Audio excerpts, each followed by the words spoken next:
Olá, voltamos em Conexão Legal. Hoje, com o prazer de receber o Dr. Marcos Bernardelli, advogado militante, aliás, um grande amigo que tanto faz pela nossa advocacia. Estamos discutindo um pouquinho das questões que envolvem a advocacia e toda a nossa sociedade. E falando no bloco anterior a respeito da assistência judiciária e informando que quem perde também não é só o advogado que recebe valores pífios com esse convênio existente entre a OAB e a Defensoria do Estado de São Paulo, mas também você aí de casa, cidadão que dependendo da condição vai ter sérias dificuldades em ver o seu direito à justiça, o seu acesso à justiça contemplado. Doutor Marco, o que nós vamos fazer? Muda isso, não muda? Muda. Aquela nossa caminhada por 3 vezes no Estado tinha exatamente esse objetivo. Mostrar para o advogado que aquele cliente, aquele hipossuficiente, o carente, na vida dele, se fosse contemplada uma retificação de registro civil, uma retificação de nome, era a única da vida dele, era a maior causa que ele ia ter. Então, que ele fosse tratado com dignidade, que ele fosse tratado com respeito, que ele fosse tratado melhor que o cliente privado. E isso a advocacia correspondeu de uma forma magnânima. Excelência. Nós atendíamos naquela época mais de 1 milhão de pessoas. A magnitude. Só que a contrapartida, que era pífia. O que eram os honorários, ainda continua. E continuam irrisórios. Na minha visão, nós temos que ter aí um trabalho muito forte dentro da própria ordem, um trabalho muito forte dentro da própria Assembleia Legislativa e principalmente junto à Defensoria Pública. Tendo dotação orçamentária, é evidente que a Defensoria Pública vai pagar melhor. Tem minhas dúvidas. Vai pagar, porque, Leandro, entenda bem, eu fazia um outro paralelo. Você tem o seu escritório de advocacia, muito bem localizado, muito bem situado, a sua banca é muito bem realizada já. Você tem algum serviço no seu escritório que você tem a canga da OAB? Não. Os advogados conveniados têm. Os advogados que são inscritos no convênio têm, porque ele é obrigado a dar satisfação para 2 patrões, para a OAB e para a Defensoria Pública. Para 3, então, né? E para o cliente. Uhum. Olha que coisa inusitada. Nós não temos no nosso escritório, a não ser o nosso cliente. Eu não sou obrigado a dar satisfação para a OAB, eu sou obrigado a cumprir o que diz meu estatuto, nosso regimento, a nossa tabela de honorários. Qualquer deslize, por menor que seja, a comissão paritária que foi formada neste contrato tem até o direito de penalizar colega e proibi-lo de renovar aí se infringir alguma das regras.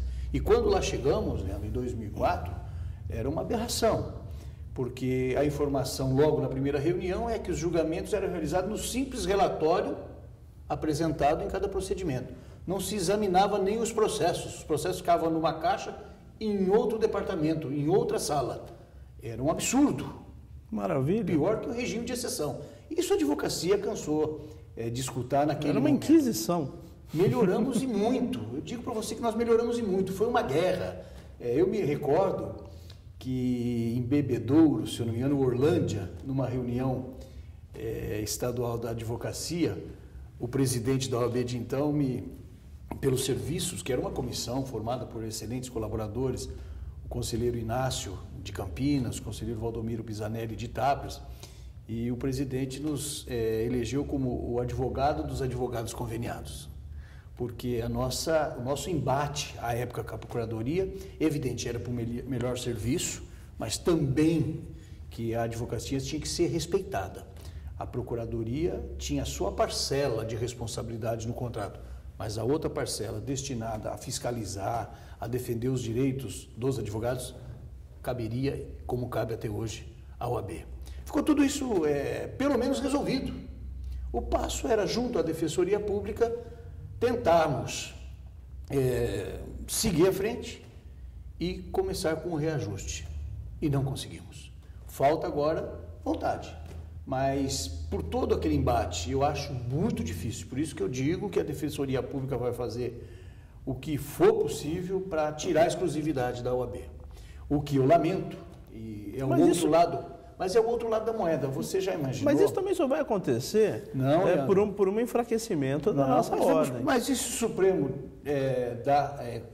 entender que é inconstitucional a exclusividade, eu já estou antevendo. Nós vamos ter em qualquer cidade, principalmente do interior, uma ONG ou uma associação X que tenha por finalidade prestar serviço de advocacia. Hoje eu tenho 100 advogados numa subseção, ou essa ONG, ou essa OCIP, ou até mesmo um escritório seja contratado numa licitação pública com 10 advogados e vai fazer a totalidade da assistência judiciária naquele município. O que vai acontecer com os outros nossos 90 colegas? Ninguém está pensando nisso. Por quê? Como sabemos, se a Defensoria Pública não tem recursos humanos para tanto, se ela não quer a parceria da OAB, ela vai ter que ter alguma parceria. Não existe outro modelo. Nós não conhecemos outros profissionais a não ser os advogados para defender essa camada. Sem dúvida. Postular em juízo. Até porque o único que detém na sociedade o ius postulandi ainda é o advogado. Somos nós. Então, do jeito que vai, é capaz de alguém descobrir uma outra forma, né? Porque a advocacia hoje, infelizmente, está abandonada. Essa é a minha preocupação. Mas nós temos que lutar para que isso não ocorra. Sim, mas a minha preocupação é essa, exatamente essa. Porque se a Defensoria Pública não for obrigada a contratar, que eu entendo, e nós tínhamos o parecer, nós tínhamos o estudo dizendo que é constitucional a exclusividade da OAB, eu tenho para comigo que uma parcela considerável dessa advocacia conveniada ficará à deriva. Torcer para que isso não aconteça, né, doutor Marco? Vamos torcer. Porque a advocacia já está sofrendo tanto, a nossa advocacia já está tão empobrecida, o advogado, principalmente do interior, sofre, o novo advogado que ingressa no mercado de trabalho sofre. Mas os nossos representantes, Leandro, quer na própria instituição, quer junto à Assembleia Legislativa, não pode discutir isso só em época de eleição. Concordo. Porque se nós nos apercebemos, já se vão aí 7 meses da eleição e a situação continua a mesma. Aliás, depois da eleição foi uma coisa impressionante, porque são 7 meses de caos, porque você não tem uma disposição nesse sentido. Nós tivemos agora, recentemente, as listas do Tribunal do 5º Constitucional, que foram das 4 listas enviadas ao TJ de São Paulo, o Pleno conseguiu indeferir 2, né, uma coisa completamente absurda, mais uma vez, completamente inconstitucional. Não só desfazendo e ofendendo a classe de todos os advogados do Brasil, mas também ofendendo a nossa Carta da República. Né? Afronta inconcebível. Inconcebível. E eu não vejo a atual gestão na ordem, que de atual não tem nada, porque já tem lá 8 anos, 7 anos, se manifestar no sentido de garantir aos advogados o mínimo de dignidade. Não, e vai um pouco mais além. Mais uma fraude no exame da OAB. Mais uma. Dentro do Estado de São Paulo, que é inconcebível por essência. Nós tivemos hoje um fato lamentável e a advocacia sabe disso. Nós estamos contratando uma empresa para fazer o exame da ordem e o advogado é proibido de participar do exame da ordem.